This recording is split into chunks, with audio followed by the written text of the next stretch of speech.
It's where banks borrow from each other overnight using treasuries. It's complicated, but what it means is gold went from being a shiny rock to now a more valuable shiny rock with better accounting.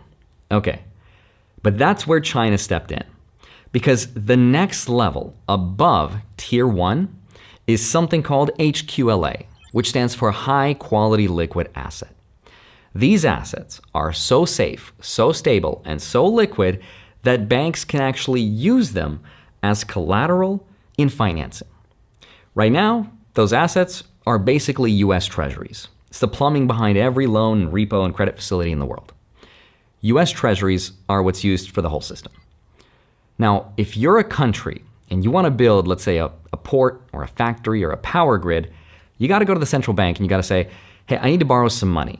And they'd be like, deposit some high quality liquid assets with us and then we'll lend you the money, right? Now, again, that collateral is mostly US treasuries, which is also why the US dollar has played such a big role in the world.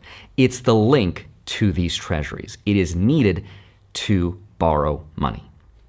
Okay, but imagine what would happen if gold was able to join that list. Gold would go from being a passive, shiny rock to a thing that could be used to borrow, to lend, and to fund infrastructure with, all without ever touching the dollar. If gold becomes HQLA, countries will not need dollars to finance their economies anymore. And that brings us to the BRICS summit that took place in May. So for years, China's been trying to convince the entire world, mostly the BRICS countries, Brazil, Russia, India, South Africa, to use the yuan in their trades. But everyone pushed back with the same question. And this is hypothetical, but I imagine this is how their conversation was going based on what's happening. China was like, will you guys use our currency, please? And they're like, okay, we'll use your currency, but would mostly just rather use the dollar. But out of curiosity, what are you backing it with? And China's like, well, we're backing it with our economy. We're the factory of the world. It's stable. But as an added perk, if you want, we'll let you convert your yuan to gold anytime you want. They're like, that's cool. Okay. But where's the gold going to be stored at? China's like, China.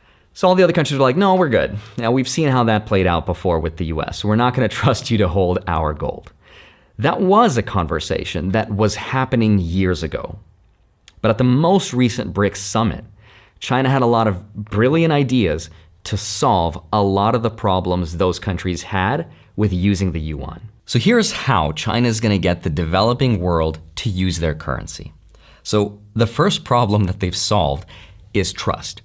Because if you're India or Brazil or South Africa, you're not just going to take China's word that they're going to keep your gold safe, right? You want to see it, you want to touch it, and you want to store it somewhere that you could access.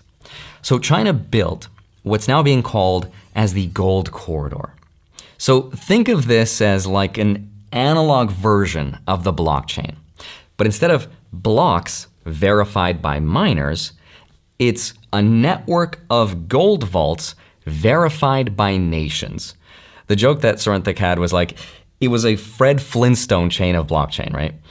Each vault is connected to the Shanghai Gold Exchange, the SGE, and it tracks every bar, its purity, its serial number, who owns it. So that one change fixes the problem of decentralization and trust.